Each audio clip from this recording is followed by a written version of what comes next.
At the time of COVID, we came out with the slogan, Atmanirbhar Bharat. And I initially thought it was just a slogan. But it really means a lot more than just make in India. It's talking about giving growth to supply, demand, markets. And that's really what we need over here. A few years ago, we were talking about the risks for foreign companies coming into India. And today we're in a position where we're talking about Indian companies going out of India and setting up operations worldwide. So that's already a good sign. World over and in India, we're dependent on tech, which we don't control, we don't own. So that's probably one of the big risks. We traditionally got a lot of work from the US, from Japan, from Europe. Now we are seeing more and more work coming in from Australia, from the Middle East. And I think that those are markets that we need to concentrate on.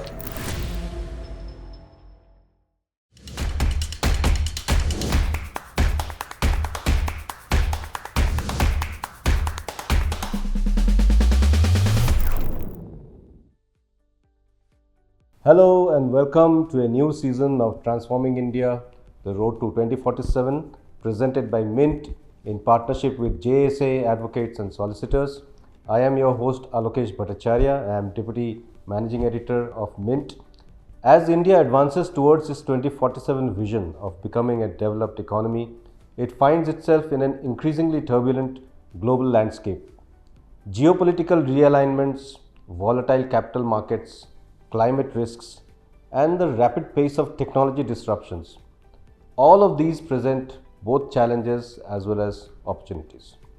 To thrive in this high-stakes global environment, India must combine economic agility, regulatory foresight, and institutional resilience. So today we ask, how can India Inc. navigate these global complexities and emerge stronger? And to explore this, I am joined today by two distinguished legal experts who bring a ringside view of India's regulatory and business transformation.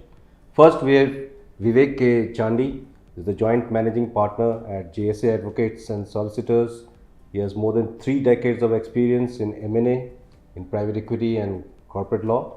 Vivek has advised some of India's largest companies and multinationals on complex transactions and cross-border legal issues.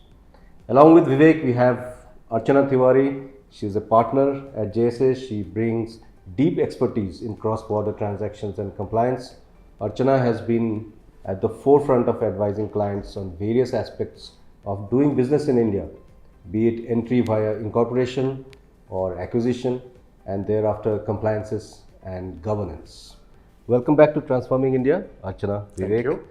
Great to have you here with us. If you remember, last year we had season 1 in which the entire program was stitched around how, as India moves towards becoming a developed economy, we must also take care of the per capita income, because we have to raise the per capita income to improve the living standards of people. Otherwise, becoming a developed nation will still not really help us. This year we are of course faced up with a lot of challenges all around us, and we know what those challenges are. So hopefully we will have put together some really good thoughts around how to meet those challenges for companies, for enterprises, for the economy. And great to have you again. I must tell our audience that while they are hotshot lawyers, they also do find time to do other things, right? So for Archana, for example, she enjoys cooking, she loves to garden, embroidery. Embroidery is very interesting hobby to have, and paint by numbers art, it's like very esoteric kind of thing.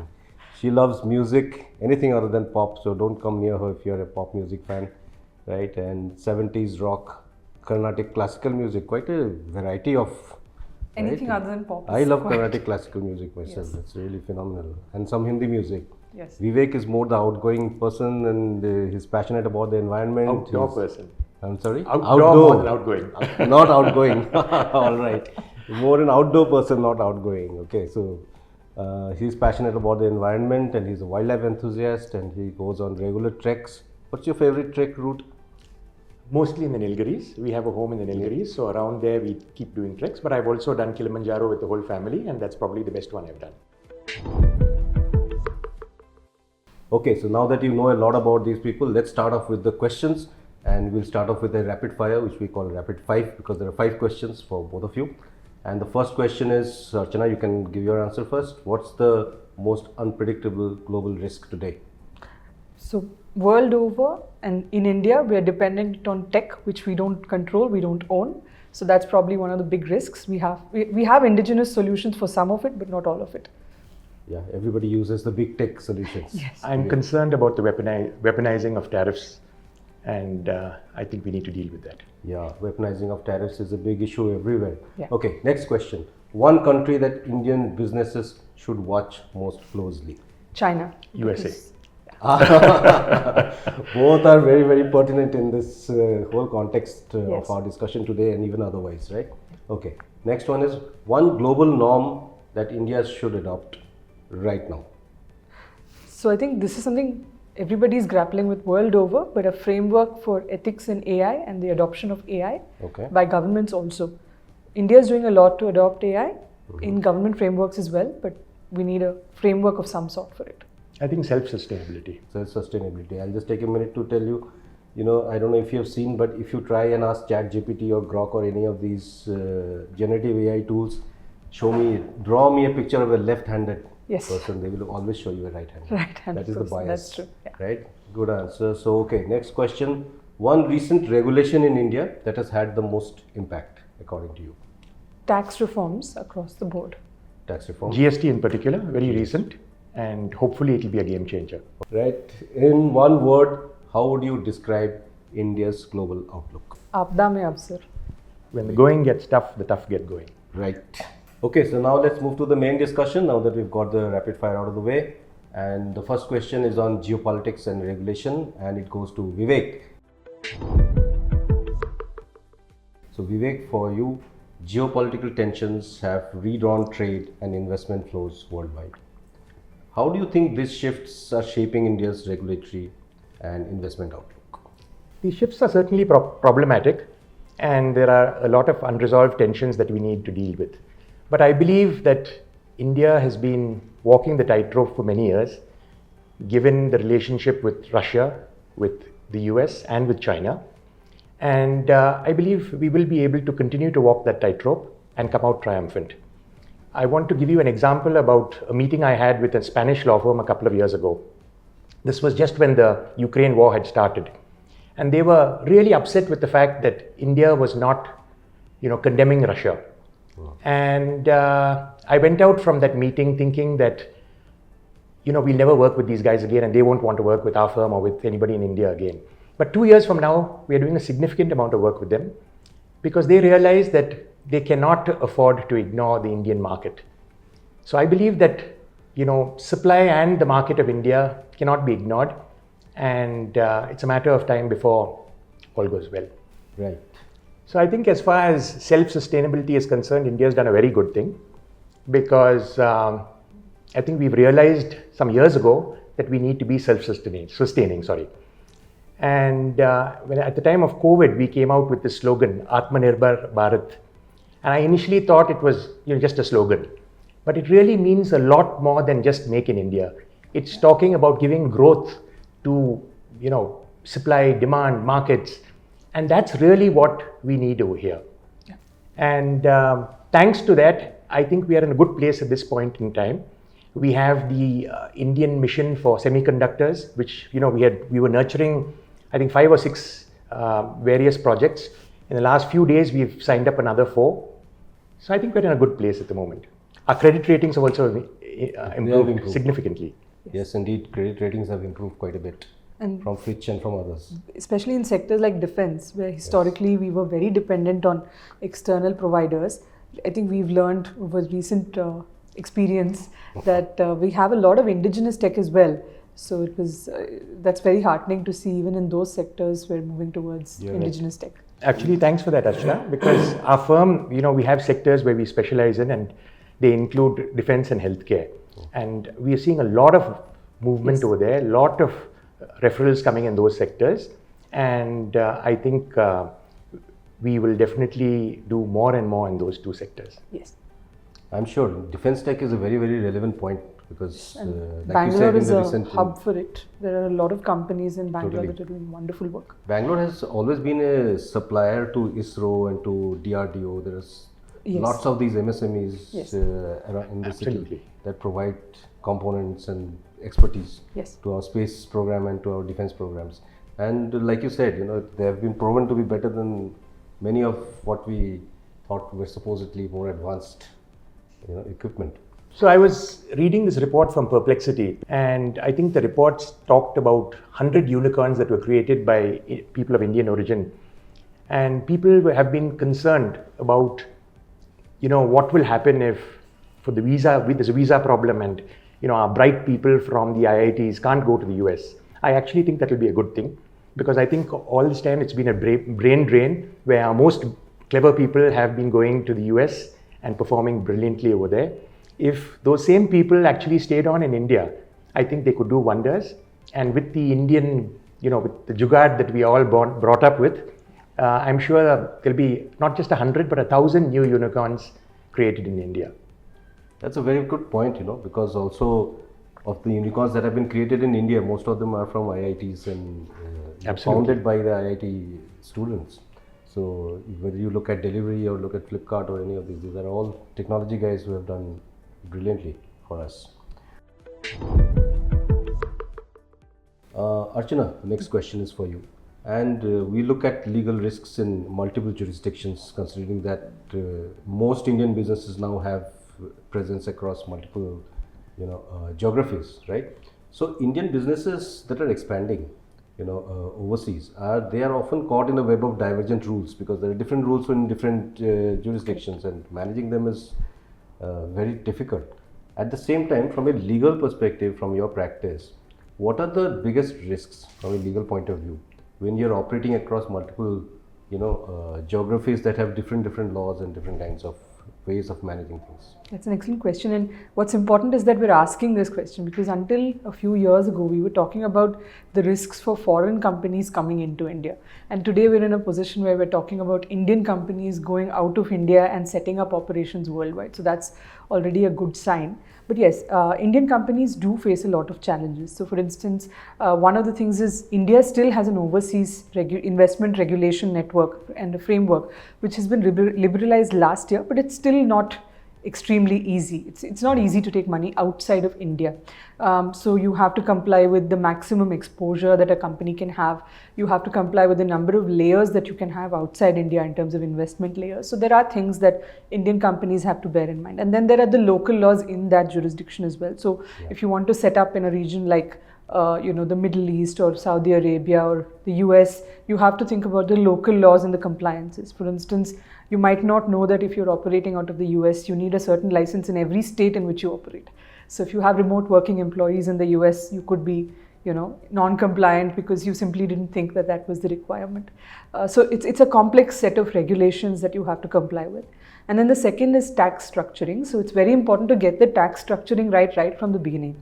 So if you invest directly from India into a jurisdiction and later you discover that you should have done something differently for tax purposes, it might be very expensive to make that change later. So it's very important to do it right in the beginning. And the third is employment laws. So if you operate out of jurisdictions where the employment laws are more rigorous or the employment culture is very different or difficult, then you have to be prepared for it. You have to do your research before you go into it.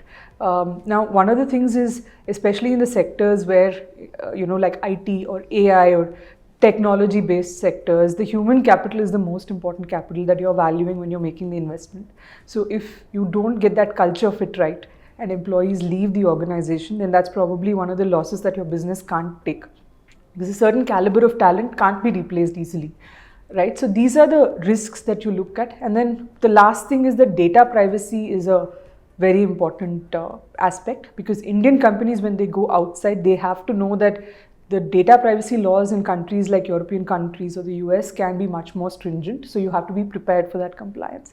But the last thing that I would like to say here is, don't go outside India just because you think your peers are doing it or you think that your competitors are doing it. Have a valid reason to do it. For instance, a lot of companies set up in Delaware or Singapore, their holding structures a few years ago.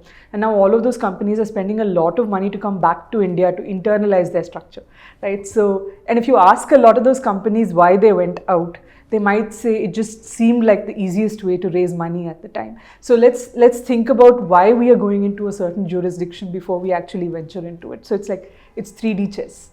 Excellent. And taking off from there, there was this client of ours, large Indian company, which is permanently complaining about their labor laws. And now they are looking at a joint venture in Europe. And I said, which country in Europe are you going to? And they said, probably France, not realizing that the labor laws there are far worse than they are here. So I had to tell them, and when they realized, they said probably India is the best place to set up. Not a surprise then that many startups, especially after growing big, they are now coming back to incorporate here. Absolutely. The value is here. The market is here. The value is here. Thousands of crores, yes, right, to make that change. Yes. It's very interesting. Okay, so from multiple jurisdictions, let's now move to trade blocks and sanctions. And the question is for Vivek, who also mentioned about the tariffs in an earlier question. So Vivek, with trade blocks evolving, sanctions regimes becoming more complex, how can Indian businesses safeguard themselves, right, while still pursuing global opportunities, pursuing that growth vision that they have? So non-alignment is a double-edged sword because it's not easy to run with the hare and hunt with the hound. And that's what we've been trying to do all this time. Now, as far as the US is concerned, I think last year, we exported about $86 billion worth of goods to them. We also make huge amounts of money that were not calculated there through the GCCs that they've all set up over here. Yes. Now, in the last week or so, they've been talking about what is called as the Hire Act, where they're probably going to impose tariffs on companies that are going to be exporting software from India.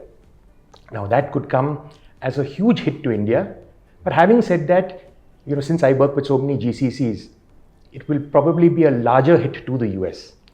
So my sense is that probably won't happen because it will really amount to the US shooting themselves in the foot.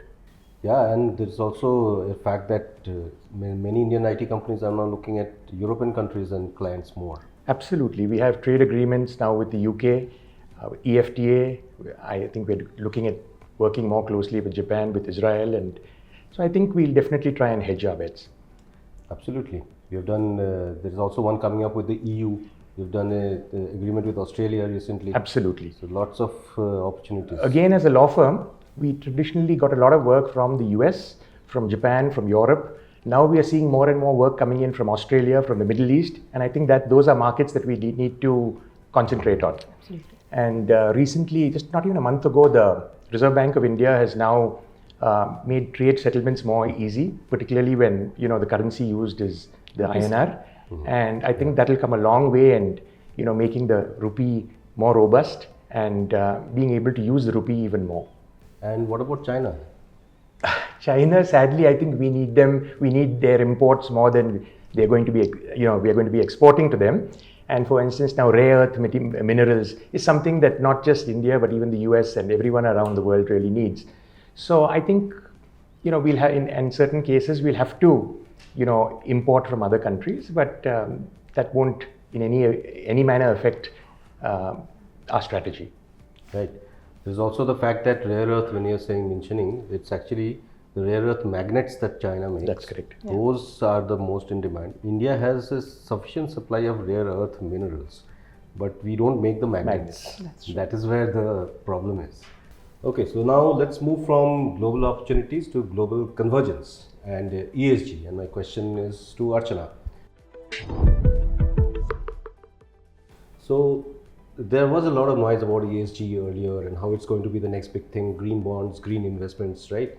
And but in recent times, there has also been a bit of a decline in the focus. There has been some dilution, not just in the US, but also in other countries, even in India, right?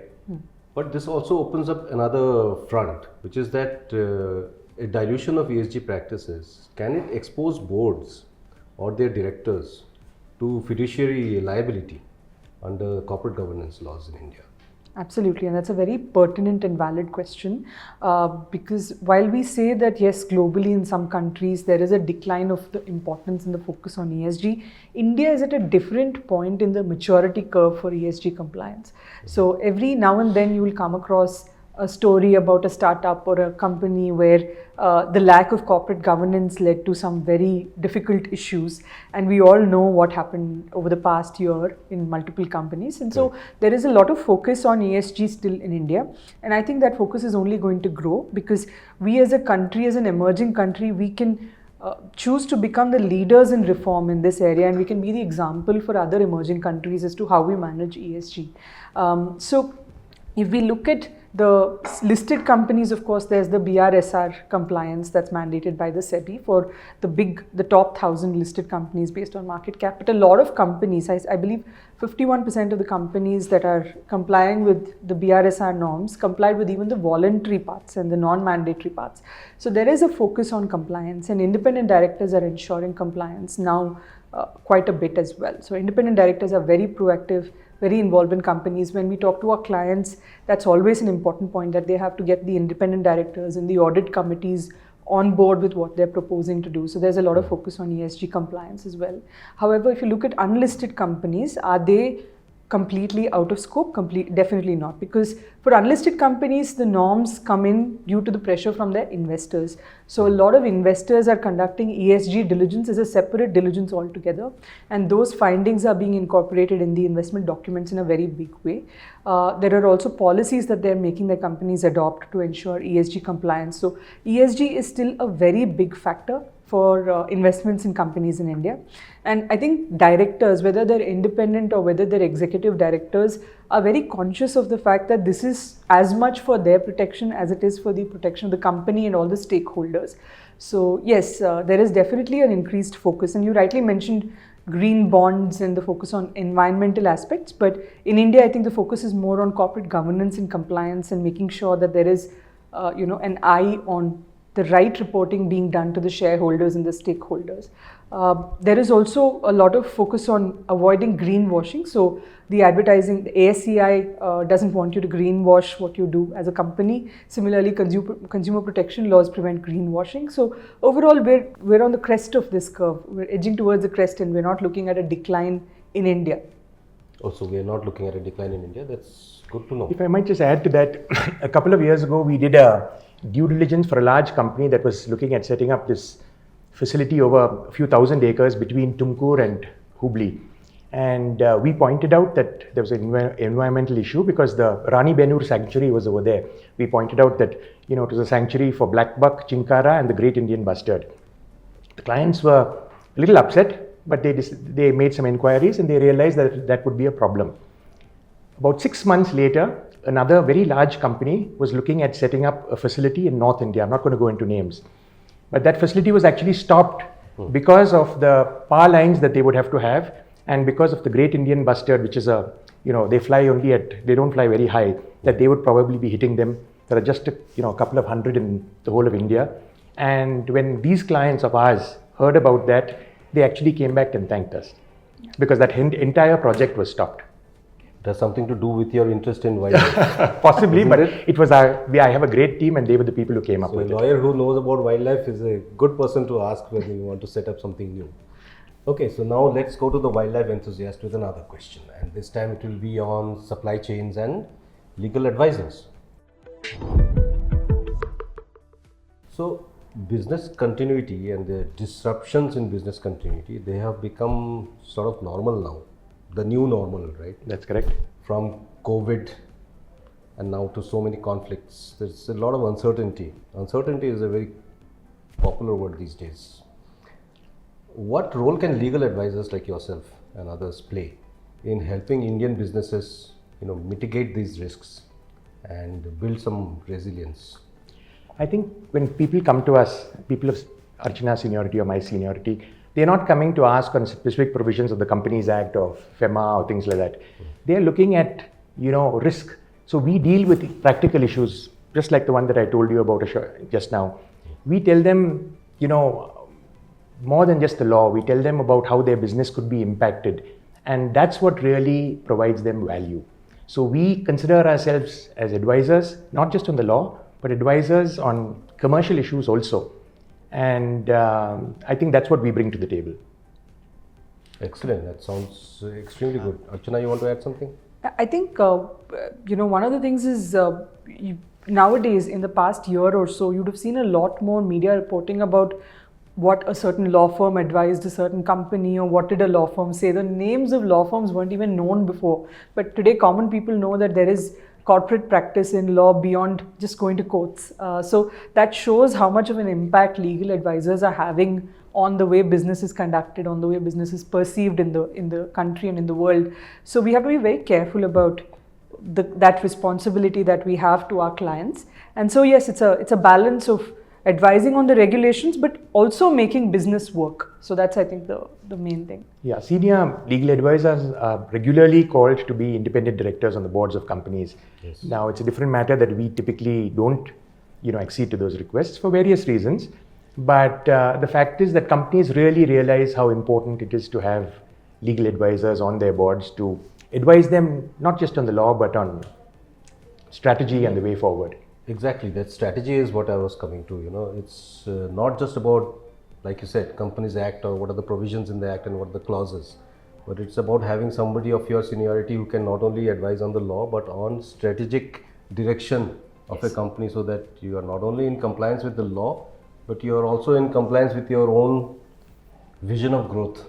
And I think one of the things is the government is really asking for people to give their views on draft laws, and that's where lawyers can really come in and help their clients a lot in terms of making them voice their concerns in the right manner for the as spokespersons for their industries. Yes, on the data privacy law that is still to come into force. There was multiple rounds of discussions with law firms and other constituents. And I think all the suggestions made were taken on board, and that was very important. Yeah. I'd also want to give you another example of one of the very large Indian groups. They were deciding to move away from their traditional, business. I mean, not move away, but also start a real estate business. And they were diversify. Sorry, that's the right word. And they were looking at investing a few thousand crores in real estate. And they came to me. We were talking about how they would start up. Now they were getting some huge extent of land for a throwaway price, and they were all set to buy it because they realized that they were getting it at a fraction of the actual cost. But we pointed out to them that it was not something where they would have liquidity, because by the time you had it converted, by the time you got forest permissions, by the time you got other permissions, it would probably be 6 or 7 years, and during that entire period, then the money that they would be investing would be locked up. And I think they followed our advice and decided that they'd go and pick up multiple parcels all around the country instead of going with that one large parcel. And later, about a couple of years later, they actually came and thanked us, because they said that if we'd gone with that parcel, we'd have been absolutely stuck, because for whatever reason, I'm not going to go into those reasons, but we would probably have taken years to be able to actually clear up that land. So they took different parcels in different parcels, different areas, and not that parcel. And the point I'm making is that, that again was practical experience that we told them about, not locking all their cash up, on one asset, and being able to, have some liquidity. It's the variation of don't put all your eggs in one basket. Absolutely. Whether you're talking about your money and your investments, or you're talking about the company and its investment strategy. What's very interesting is, if you study to be a fund manager or an asset manager, this is one of those things that you actually learn as part of the course, and that just comes from experience. So it has to be something you learn on the job practically. Correct. It's wonderful, such wonderful answers, such great conversation. We will now move on to the last phase of today's conversation, which is another rapid five. The first question is, what is the biggest legal risk that businesses often ignore? Protecting intellectual property. So having airtight agreements with employees, having good policies, making sure that all your IP is locked up. Excellent. IP, very, very crucial. Next question. What is the most common mistake clients make when navigating global rules? I think, as Archana mentioned earlier, it's about taking care of small niggling issues that can come back later to bite you. You need to go to a good lawyer ensure that you're compliant with all the laws over there, and not just look at commercials and that you've got a good agreement to enter or you've bought an asset on the cheap. You need to understand how you are going to work that asset and how you're going to make money out of it without too much of pain. Correct, absolutely. Wonderful. Next question, the third one is, what is an underrated legal reform that India urgently needs? I think we're already doing it. We're reforming the tax laws, so that's going to be a big one. And the data privacy amendments are also coming. One word to describe your view of India's regulatory future. I think things need to be simplified significantly, and it's always that there's the devil in the detail, and very often that is missed because of the complexity of the laws, the way they are drafted, the way they are interpreted. If things get a lot more simpler, the ease of doing business in India will be much easier, and I believe that more companies will look at entering into India. Okay, let's close with a broad question, which is one word that would describe India to you currently. Adaptive. Poised to bloom. Yeah. Poised to bloom. Wonderful. We end on such a positive note. Thank you, Vivek and Archana, for your wonderful insights you, and for Alokesh. sharing your time. Extremely valuable time, by the way, I must say, of lawyers. And more power to you in your practice as well as in your treks and wildlife and in your music and cooking and embroidery. Right. So, thank you very much. As we heard today, India's road to 2047 will not be a straight highway. It will wind through global shocks, regulatory overhauls, and competitive realignments. But with foresight, legal resilience, and a commitment to global best practices, India Inc. can turn turbulence into transformation.